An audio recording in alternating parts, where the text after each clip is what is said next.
ክፍል 3 የፖለቲካ ስክነት የኢኮኖሚ ስምረት ምዕራፍ 10 የፖለቲካ ስክነት። ከትላንት እስከ ዛሬ የሀገራችን ዘመናዊ የፖለቲካ ጉዞ ስክነት የጎደለውና መግባባት የተሳነው ነው።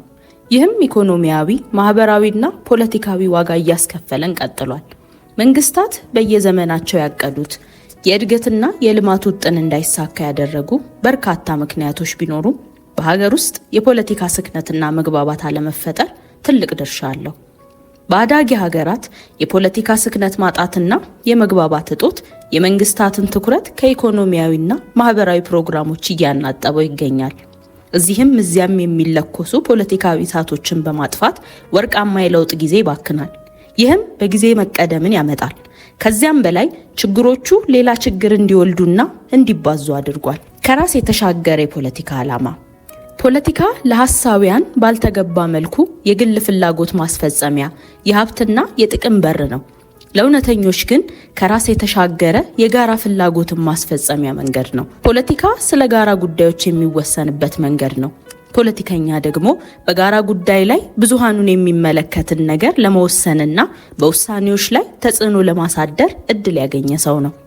እውነተኛ ፖለቲከኛ ግላዊ ፍላጎትን ከማርካት ባሻገር የጎረቤቱን፣ የአካባቢውን፣ የሀገርንና የዓለምን ደህንነት ለማረጋገጥና ለውጥ ለማምጣት በግሉና ከሌሎች ጋር ተባብሮ በዓላማ ይንቀሳቀሳል። ፖለቲካ ከራስ ተሻግሮ የጋራ ዓላማን ለማስፈጸም የሚደረግ እንቅስቃሴ ነው። እውነተኛ ፖለቲከኞች ከራሳቸው ስሜትና ፍላጎት ተሻግረው የማህበረሰቡን ደህንነትና ምቾት ለማረጋገጥ የሚተጉ ናቸው። የሰው ልጅ በታሪኩ ሁለት ነገሮችን በግሉ ለማሳካት አልቻለም፤ የጋራ ደህንነትንና ፍትህን። እነዚህ ሁለቱ ከሌላ አካል በሚደርስ በጎ ወይም ክፉ ነገር ተጽዕኖ ስር የወደቁ ናቸው። በዚህ ምክንያት ሰዎች ለጋራ ደህንነትና ለፍትህ ሲሉ በጋራ መስራትና በጋራ መታገል አስፈለጋቸው። በጋራ ለመስራት መንግስትን፣ በጋራ ለመታገል ደግሞ የፖለቲካ ፓርቲዎችን፣ ተቋማትን መሰረቱ። ሰዎች መሰብሰብ ያስፈልጋቸው ፖለቲካዊ ግቦች በተናጠል ማሳካት ከሚችሉት በላይ ስለሆኑ ነው። በተናጠል ያለባቸውን የህልውና ክፍተትና ጉድለት በመሙላት የተጠናከረ ህልውና መፍጠርና በተሻለ ሁኔታ ፍላጎቶቻቸውን ማርካት እንዲቻላቸው ነው። ፖለቲካ በተፈጥሮ የሰው ልጆች በጋራ ሲኖሩ በጋራ ጉዳዮቻቸው ላይ ውሳኔ የሚሰጡበት መንገድ ነው። በፖለቲካ ውሳኔ ላይ ከህዝቡ ጀምሮ የተለያዩ አካላት በተለያየ ደረጃና መልክ ተሳትፎ ያደርጋሉ። መንግስታዊ ስልጣን የያዙና ለመያዝ የሚንቀሳቀሱ የፖለቲካ ተዋናያን የሚሰጡት ውሳኔና የሚያደርጉት እንቅስቃሴ በብዙሃኑ ላይ ከፍተኛ ተጽዕኖ ይኖረዋል። ነገር ግን ፖለቲከኞች ብቻ ሳይሆኑ መገናኛ ብዙሃን፣ ምሁራን፣ የማህበረሰብ መሪዎችና ሌሎችም የፖለቲካ ተጽዕኗቸው ግለሰባዊ ሳይሆን ማህበረሰባዊ ነው።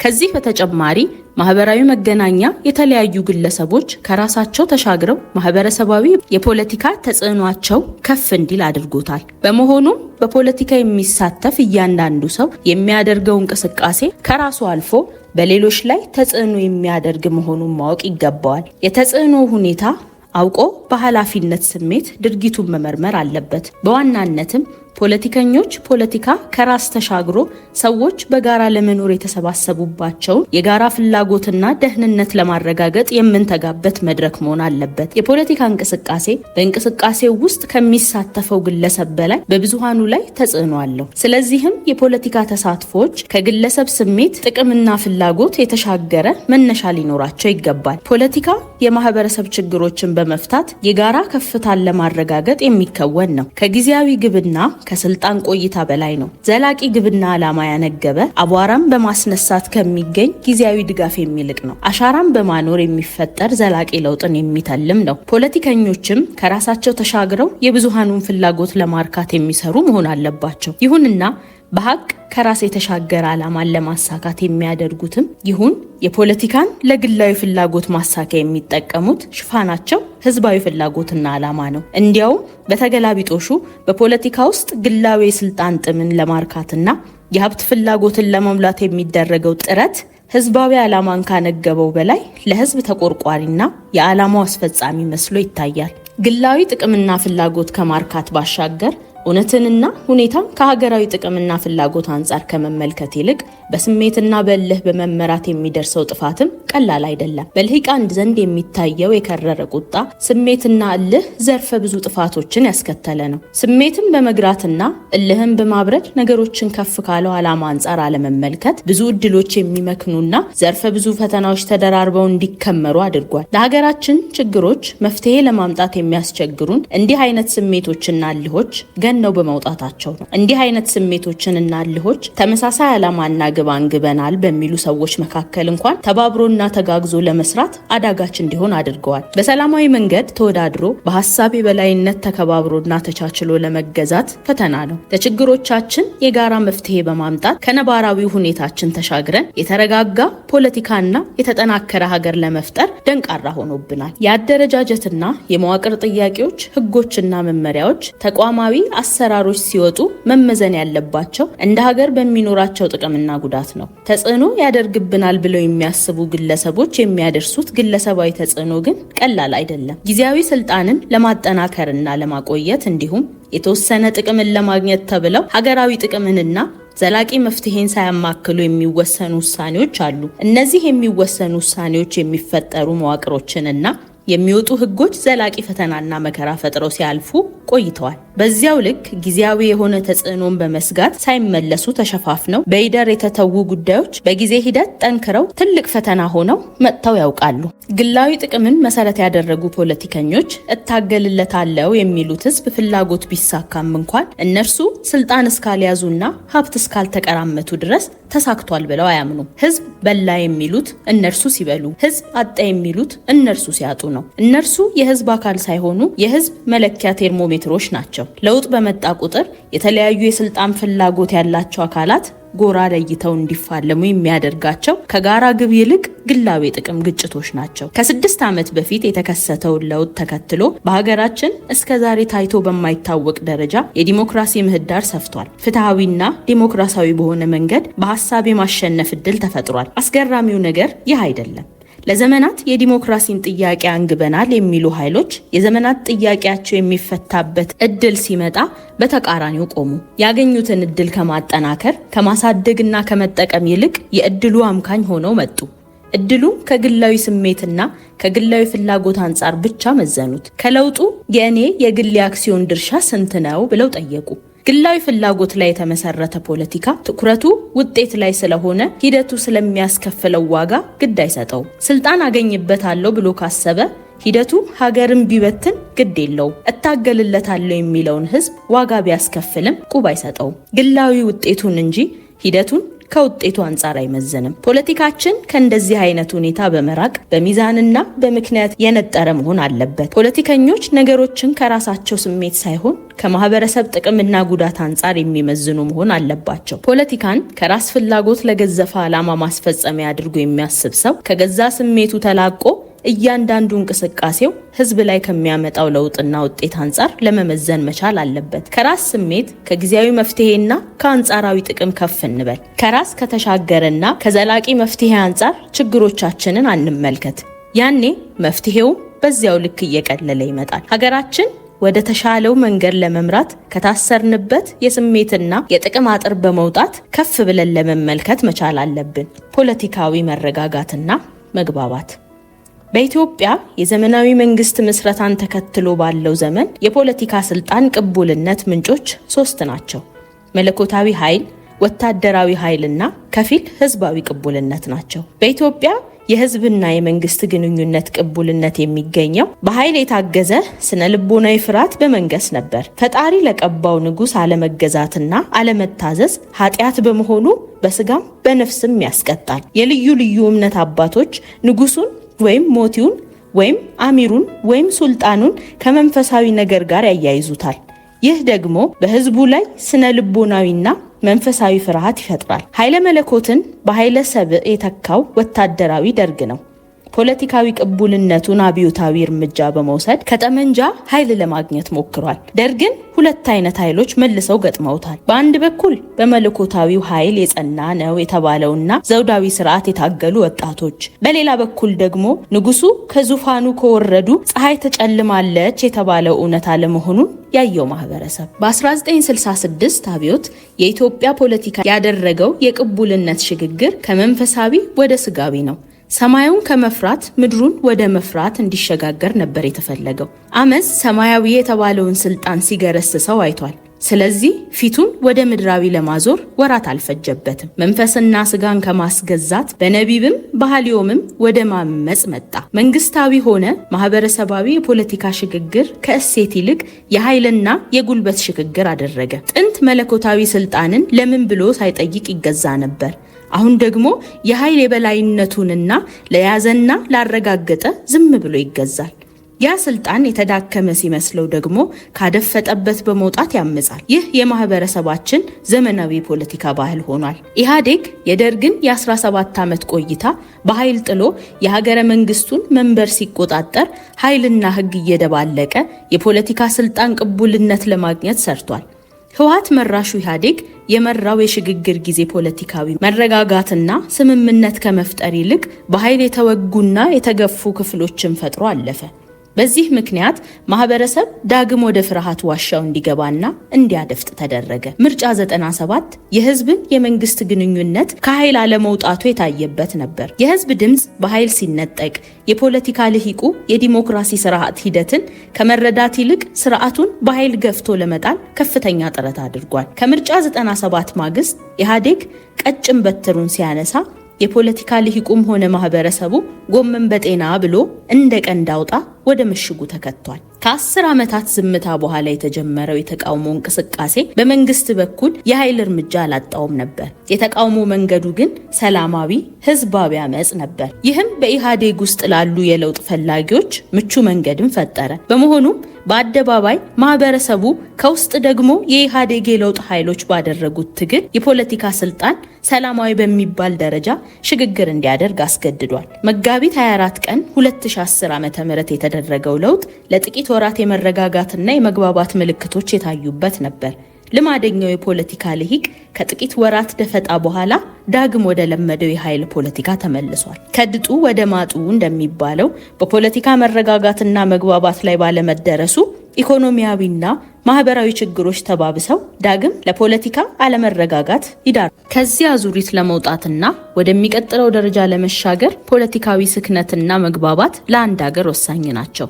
በርካታ አዳጊ ሀገራት በፖሊሲ በፕሮግራምና በፕሮጀክት ዝግጅትና ትንታኔ ረገድ ካደረጉት ሀገራት እምብዛም ያልተለየ አረዳድና ዝግጅት አላቸው። ይህንንም ለመተግበር በሰነድ ቀምረው አስቀምጠዋል። ሀገራቱ ያላቸውን ሀብት፣ አስቻይ አቅሞች፣ ኢኮኖሚያዊና ማህበራዊ የለውጥ መዳረሻዎችን የሚያመላክቱ ድንቅ ሰነዶች አሏቸው። አዳጊ ሀገራትን የሚገጥማቸው ትልቁ ፈተና እቅዱን በጊዜ በጥራትና በቅልጥፍና ለመከናወን ያለመቻል ነው። ዛሬ በእድገት ሞዴል ምርጫ የዓለም ሀገራት ተቀራራቢ ሞዴሎችን ይከተላሉ። የልዩነት መስመር ሆኖ የሚነሳው ይሄው የመፈጸም አቅም ነው። የመፈጸም አቅም ዝቅተኛ ለመሆኑ የሚዘረዘሩ ሌሎች ምክንያቶች ቢኖሩም በቀዳሚነት የሚጠቀሰውና ለተከታዮቹ ችግር ወላጅ የሆነው የፖለቲካ መረጋጋትና መግባባት ላይ አለመድረስ ነው። አዳጊ ሀገራትን ከገቡበት ኢኮኖሚያዊና ማህበራዊ ምስቅልቅል እንዳይወጡ ጠላልፎ የያዛቸው የፖለቲካ አለመረጋጋት ነው። ይህ እውነት ዛሬም ድረስ ቀጥሏል። በወረቀት የቀሩ ተጀምረው ያልተጠናቀቁና የሚያጓጉ የመልማት አቅሞች ተሰነካክለው ይቀራሉ። ይህን የሚያሰናክለው አንደኛውና ዋነኛው ምክንያት የፖለቲካው አለመስከንና ወደ መግባባት አለመሸጋገሩ ነው። ኢትዮጵያም የዚህ ፈተና ተጋሪ ናት። ለአንድ መንግስትና ማህበረሰብ ሀገራዊ መረጋጋትና መግባባት የመብረሪያ ሁለት ክንፎች ናቸው። ፖለቲካዊ መረጋጋትና መግባባት ከቀደሙት ዘመናት በበለጠ በፖለቲከኛው፣ በአስተዳደሩ፣ በመገናኛውና በህዝቡ ዘንድ ትልቅ አንገብጋቢ ሆኗል። ይህን ያደረገው የመንግስትና የህዝብ ግንኙነት ስለተቀየረ ነው። ከመለኮትና ከጠመንጃ የሚገኙ መንግስታዊ ቅቡልነቶች ከህዝብ ድምፅ መነጩ። ይህም ፓርቲዎችንና የማህበረሰብ ፍላጎቶችን አበራከታቸው። የፍላጎቶች ፉክክርና ትግል መረጋጋትንና መግባባትን ተናፋቂ እንዲሆን አደረገው። የፍላጎቶች ግጭት ከፍ ብሎ ስርዓታዊና ማህበራዊ ንዝረት ይፈጥራል። የሁሉም ርዕሰ ጉዳይ ፖለቲካዊ መረጋጋትና መግባባት እንዲሆን አድርጎታል። በእርግጥ ፖለቲካዊ መረጋጋትና መግባባትን ተናፋቂ ያደረገው ከሚያስከፍለን ኢኮኖሚያዊ፣ ማህበራዊና ፖለቲካዊ ዋጋ የተነሳ ብቻ አይደለም። ፖለቲካቸው ከስክነት ወደ መግባባት የተሻገረ ሀገራት ያስመዘገቡትን ብልጽግና በመመልከትም ጭምር ነው። መረጋጋት በእርግጥ በፖለቲካዊ ስርዓት መረጋገጥ ብቻ የሚገኝ ሳይሆን ማህበረሰባዊ ወይም ቡድናዊ መረጋጋትና መግባባትንም ይሻል። በሀገራችን መንግስታዊ ስርዓት በህዝብ ድምጽ መመስረት ከጀመረበት 3 አስርት ዓመታት ውስጥ የዲሞክራሲያዊ ስርዓት ልምምዳችን ስርዓታዊ ሆነ ማህበራዊ ችግሮች አሉበት። የምርጫ ጊዜዎችን ጠብቆ ሁከትና ግርግር በእቅድ ከመያዝ አልፎ በህዝብ ድምጽ የተመረጠ መንግስት ፖሊሲና ፕሮግራሙን በነፃነት እንዳያስፈጽም ተቃዋሚዎችና ቡድኖች ፖለቲካዊ መረጋጋት እንዳይፈጠር ይሰራሉ። ለአንድ የምርጫ ዘመን የተመረጠ መንግስት ፖለቲካዊ ትኩሳቶችን በማርገብ እንደተዋከበ ለቀጣይ ዘመን ምርጫ ዋዜማ ይደርሳል። የፖለቲካ ልሂቃንና ቡድኖች የዲሞክራሲ ስርዓትና ህገ መንግስታዊ ስርዓት እንዲፈጠር የሚያስችል እውቀትና ጥበብ ስለሚጎላቸው ፖለቲካዊ ስክነት በሀገሩ እንዳይረብብ አድርጎታል። በመንግስት መረጋጋትና በፖለቲካዊ አስተዳደር መረጋጋት መካከል ልዩነት አለ። የፖለቲካ አስተዳደሩ የአንድን ሀገር አጠቃላይ ህገ መንግስታዊ መዋቅር ያመለክታል። የአንድ ስርዓት መሰረታዊ ህጎችና ህገ መንግስታዊ አካላት በድንገት ሲቀየሩ የስርዓት ለውጥ ይባላል። ያልረጋ ስርዓት እያረመና እየገነባ ከሚሄድ ይልቅ እያፈረሰ ችግር መከመር ይቀነዋል። በድንገትና በተደጋጋሚ የሚፈጠር የስርዓት ለውጥ የፖለቲካ አለመረጋጋትንና አለመግባባት እየጨመረ እንዲሄድ ያደርጋል። ኢትዮጵያ በተለይ ከደርግ ስርዓት ጀምሮ ላለፉት 5 አስርት ዓመታት ባልረጋ ስርዓት ውስጥ አልፋለች። የ1966 እና የ1983 ለውጦች የስርዓት አለመረጋጋትን የሚያባብሱ በስብራት ላይ ስንጥቃት አይነት ነበሩ። በ2010 የረጋ የስርዓት ለውጥ ህገ መንግስታዊ ስርዓትንና ልምምድን ለማስቀጠል እንዲቻል በርካታ ጥረቶች ተደርገው ነበር። ክፉ ልማድ ከሰይጣን ይብሳል ይባላል። ስርዓታዊ በሆነ መንገድ ስርዓትን የመለወጥ በጎ ልማዳችን አናሳ ነው። በዚህ የተነሳ አብዮት ከደማችን ጋር ተዋህዷል። ይህ ደግሞ ቶሎ ወደ ጽንፍ ይወስደናል። የ2010 ለውጥም ፈተናው ይህ ነው። ህገ መንግስቱ ይቀደድ እና ፈጽሞ እንዳይነካ በሚሉ ቡድኖች መካከል ያለው ዋልታ ረገጥ እንቅስቃሴ ለፖለቲካ አለመረጋጋትና ለፖለቲካ አለመግባባት ዋናው መንስኤ ሆኖ ይታያል። የፖለቲካ ስርዓት መረጋጋት ማህበራዊ፣ ኢኮኖሚያዊና ፖለቲካዊ ለውጦችን በፍጥነት ለመምራት መሰረት ይሆናል። የፖለቲካ መረጋጋትና መግባባት በሀገር ደረጃ መፍጠር የሚቻለው የሚከተሉት 2 ነገሮች ሲኖሩ ነው። የመጀመሪያው የፖለቲካ ስልጣን ለሰፊው ማህበረሰብ ለጋራ ጥቅም እንደሚውል ሲታመን ነው። ሁለተኛው ደግሞ መልካም አስተዳደር ማስፈን ግቡ ያደረገ ስርዓት ሲኖር ነው። ለዚህም ፈጣን ማህበረሰባዊና ስርዓታዊ ለውጦችን ማድረግ ይጠይቃል። እነዚህ ለውጦች በፍጥነት ካልተመሩ የተለያዩ የፖለቲካ ቡድኖችና የማህበረሰብ ክፍሎች ነጣጣይ አጀንዳ በመፍጠር ስለሚጠመዱ የፖለቲካ አለመረጋጋት በሀገሩ ይንሰራፋል። ብዝሃ ማንነት ያለው ማህበረሰብ የተለያየ ፍላጎትና ምልከታ አለው። እነዚህ ፍላጎቶች በታሪክ ሂደት የመጣጣም ዕድል ካላገኙ ሰብአዊና ኢኮኖሚያዊ ጉድለቶችን ፈጥረው የፖለቲካ መግባባትና መረጋጋትን ያወሳስቡታል። እኛም ያለንበትን ነባራዊ ሀቅ ተረድተን በፈጠራና በፍጥነት ምላሽ ካልሰጠናቸው ከፖለቲካ አለመረጋጋትና አለመግባባት ባለፈ ለህልውና አደጋ ይዳርጉናል። ብዙ የፖለቲካ ሀልዮቶች ብዝሃ ማንነት በበዛበት የተረጋጋ ፖለቲካና የተግባባ ማህበረሰብ መገንባት አዳጋች እንደሆነ ያትታሉ። ከዚህ በተቃራኒ የሚቆሙ ካለንበት ምድራዊ ሀቅ ተነስተን የሰው ልጆች የሚጋሯቸውን ራዕዮች አስቀድመን ልዩነቶቻቸውን የሚያቻችል ስርዓት በመዘርጋት የተረጋጋና የተግባባ ማህበረሰብ መፍጠር ይቻላል የሚሉም አሉ። የዚህ ሐሳብ አቀንቃኞች ብዝሃ ማንነት ባለበት ሀገር ከአብላጫ ድምጽ የዲሞክራሲ ስርዓት ይልቅ የመግባባት ዲሞክራሲያዊ ስርዓት ይሻላል ይላሉ። ይሄም በሀገር ውስጥ የፖለቲካ መረጋጋትና መግባባት ለመፍጠር የሚያስችል ስርዓት እንደሆነ ያስረዳሉ። የመግባባት ዲሞክራሲ የሚፈለገውን የፖለቲካ ስክነት እንዳይፈጥር ፈተና የሚሆንበት ዋልታ ረገጥ የፖለቲካ እንቅስቃሴ ነው። ዋልታ ረገጥ የፖለቲካ እንቅስቃሴ በበዛበት የፖለቲካ ምህዳር የጥምረት መንግስት መመስረትና የስልጣን መጋራት መርሆች ቢተገበሩም እንኳን መፍትሄ አያመጡም። ምክንያቱም ዋልታ ረገጥ ቡድኖች ወርቃማውን አማካይ ከመፈለግና ወደ መግባባት ከመምጣት ይልቅ እኔ ያልኩት ብቻ ይሁን የሚሉና አቻችሎ ለመሄድ የሚቸገሩ መሆናቸው ነው። አንድን ሀገር በጋራ እየመሩ ለመገንባትና ለማበልጸግ እጅግ ሰፊ ልዩነቶችንና አለመግባባቶችን ይዞ መቀጠል የሚፈለገውን ፖለቲካዊ መረጋጋትና ስክነት ከመፍጠር ይልቅ ለስርዓተ መንግስት መፍረስ ይዳርጋል። ብዝሃ ማንነት ባለበት ሀገር የመግባባት ዲሞክራሲ ፖለቲካዊ መረጋጋትንና መግባባትን የሚያስገኘው በሁለት ማዕቀፎች ነው። የፖለቲካ እንቅስቃሴዎች መቻቻልና መተሳሰብ የሚያስቀድሙ ከሆነ እንዲሁም በወንድማማችነት መርህ የሚመሩ ከሆነ ነው። በመሆኑም ብዝሃነት ባለበት ሀገር መንግስታዊ ስርዓት ውክልናን በማረጋገጥ ብቻ የፖለቲካ መረጋጋትንና መግባባትን አያመጣም፣ ብዝሃ ማንነትን በማሰብ ወደ መሃል እንዲመጡ በማድረግ ጭምር እንጂ። በሀገራችን ባለፉት ዓመታት ሁለት አይነት ማንነቶች ለየብቻቸው ተቀንቅነዋል። የመጀመሪያው ሀገራዊ ማንነት ሲሆን ሁለተኛው ደግሞ አካባቢያዊ ማንነት ነው። አንዱን በመጨፍለቅ የሄድንበት መንገድ ሁሉንም አሸናፊ ሳያደርጋቸው ቀርቷል። አዲሱ የመደመር አካሄድ በብዝሃ ኃይል ኢትዮጵያን ከፍ የሚያደርግ እንዲሆን ተመጣጣኝ ትኩረት ይሰጠዋል። አንዱ ሌላውን ሳይውጠው፣ አንዱ ለሌላኛው ተቃራኒ ሳይሆን በመሳሳብ የተግባባና የተከበረ መንታ ማንነት መፍጠር ነው። የሁለቱ ኃይሎች መሳሳብ ቢኖርም በሂደት ሁሉን አሸናፊ የሚያደርገው መንገድ ሁሉንም ይሰበስባል። ይህንን በፍጥነት ማድረግ መንግስታዊ፣ ፖለቲካዊና ማህበረሰባዊ መረጋጋትንና መግባባትን ያሰፍናል። በኢትዮጵያ የተጀመረው ስርዓታዊ ለውጥ አበክሮ እየሰራ ያለው የፖለቲካ እንቅስቃሴዎች ወደ መሃል እንዲመጡ ነው። ወደ መሃል መምጣት ከነ ልዩነት አብሮ መስራትና መፎካከር የሚቻልበትን ምህዳር መፍጠር ነው። የ2010 ለውጥን ተከትሎ በሀገር ውስጥ የፖለቲካ እስረኞችን ለመፍታት በጫካ የሸመቁ በሐሳብ ትግል እንዲያደርጉ ለመጋበዝ ዘሩ ከሚዘራበት እርሻ ርቀው በሰው ሀገር ተጠልለው የፖለቲካ ዘር የሚዘሩ ሁሉ ተሰባስበው ወደ ሀገራቸው ፖለቲካ ሜዳ ገብተው በህግና በስርዓት በነፃነት እንዲንቀሳቀሱ መንገድ ለመክፈት ጥረት የተደረገው በዚሁ የመደመር እሳቤ ነው። ከፖለቲካ ተሳትፎ ባሻገር የስድስተኛው ብሔራዊ ምርጫ ውጤት ተከትሎ ለተፎካካሪ ፓርቲዎች በፌዴራል በክልልና በከተማ አስተዳደር ውስጥ የአስፈጻሚውን ስልጣን እንዲያገኙ ተደርጓል።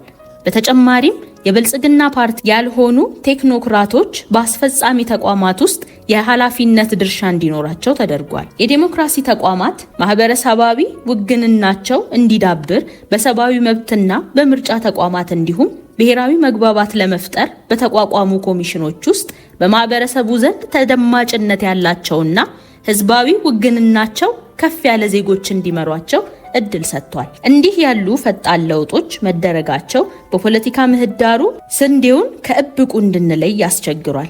ፖለቲካዊ ቅቡልነት ሐሳብ በመሸጥና የህዝብን ድምጽ በመግዛት የሚገኝ ነው። ይህን የተረዱ ዕውቀትንና ድፍረት ያላቸው ተፎካካሪዎች አብረውን እየሰሩ ነው። በአንድ በኩል ለዲሞክራሲው ስርዓት ግንባታና ለአስተዳደራዊ ጉዳዮች መሻሻል ባላቸው ጊዜ የድርሻቸውን እየተወጡ ነው። በሌላ በኩል ደግሞ በዲሞክራሲያዊ ምህዳሩ በመሳተፍ ለነገ ተመራጭ የሚያደርጋቸውን ሐሳብ እያደራጁ ይገኛሉ። በተቃራኒው ፖለቲካን በስሜት ግለትና በመጠቀሚያ መሳሪያነት የሚያመለክቱ ኃይሎች ስልጣን በሐሳብ ልዕልና ሳይሆን በክንድ ብርታት ይገኛል ከሚል ያረጀ አመለካከት መላቀቅ አቅቷቸዋል። ይሄንንም ይዘው በ21ኛው መቶ ክፍለ ዘመን በጫካ ውስጥ አድፍጠዋል። እነዚህ ኃይሎች መንግስት ለዘላቂ መረጋጋትና መግባባት ሲል ኑ በጋራ እንስራ ማለቱን የድክመት ምልክት አድርገው ቆጠሩት። በዚህ የተነሳ እድሉ ሳያመልጠን ስልጣን በኃይል እንያዝ ወደሚል ሩጫ ውስጥ ከተታቸው። በኃይል ስልጣን ለመያዝ ፍላጎት ያላቸው እነዚህ ኃይሎች በሰላማዊ የፖለቲካ ውድድር ውስጥ ገብተው ሐሳባቸውን ለህዝብ አቅርበው አያውቁም። ስልጣን በአፈሙዝ እንጂ ከህዝብ ይገኛል የሚል እንጥፍጣፊ እምነት የላቸውም። እድል በኢትዮጵያ ላይ ፊቷን ብታዞርና ኢትዮጵያ በእነዚህ ኃይሎች እጅ ብትወድቅ አክራሪ ማንነታዊ እይታቸው ራሳቸውንም ለእርስ በርስ ጦርነት ይዳርጋቸዋል። የእርስ በርስ ጦርነቱ በአንዱ አሸናፊነት ቢጠናቀቅና ኢትዮጵያ በመዳፋቸው ብትወድቅ ቅቡልነትን ከህዝብ ድምጽ ሳይሆን በጠመንጃ ድምጽ ለማረጋገጥ የሚሞክሩ ናቸው። እንዲህ ያለ የፖለቲካ እንቅስቃሴ የሚያደርጉ ቢኖሩ በአንጻሩ ደግሞ ወደ መሃል በመምጣት አበረታች እንቅስቃሴ የሚያደርጉም እየበዙ ነው። ዛሬ በብሔራዊ ጉዳዮች፣ በትርክት፣ በብዝሃ ማንነትና በመሳሰሉ ጉዳዮች ከአብዛኞቹ የፖለቲካ ኃይሎች ጋር ከሞላ ጎደል ወደ መቀራረብ ተደርሷል። ያልተስማማንባቸው ነጥቦች አብሮ የማያሰሩ አይደሉም፣ በህዝብ ፍላጎት እንዲዳኙ የተተዉ ናቸው። በኢትዮጵያ የፖለቲካ እንቅስቃሴ ውስጥ የሚሳተፉ ሁሉ ሰላማዊና ህጋዊ የፖለቲካ እንቅስቃሴ እንዲያደርጉ እድል ተፈጥሯል። በጋራ ለመስራት በመንግስት በኩል ሆደ ሰፊነት አለ። ይህም ያስፈለገው ሁላችንንም አሸናፊ ስለሚያደርግ ነው። በአካሄድ ብንለያይ እንኳን መድረስ በምንፈልገው ውጤት ላይ እስከ ተስማማን ድረስ በጋራ የመስራት እድሎችን መፍጠር አንዱ ምክንያት ነው። ሁለተኛው ደግሞ ስልጣን የማጋራት ልምምድ እንዲዳብር በማሰብም ነው። እነዚህን የመሰሉ ሂደታዊ ግቦቻችን እንዳሉ ሆነው በታላቁ ግባችን እንደ ሀገራዊ ፖለቲካ መረጋጋትና መግባባትን መፍጠር ነው። የፖለቲካ መረጋጋትና መግባባት የመደመር መንግስትን ፈጠራና ፍጥነትን ለማሳለጥ ለአሳ የሚያስፈልገውን ውሃ ያህል ነው።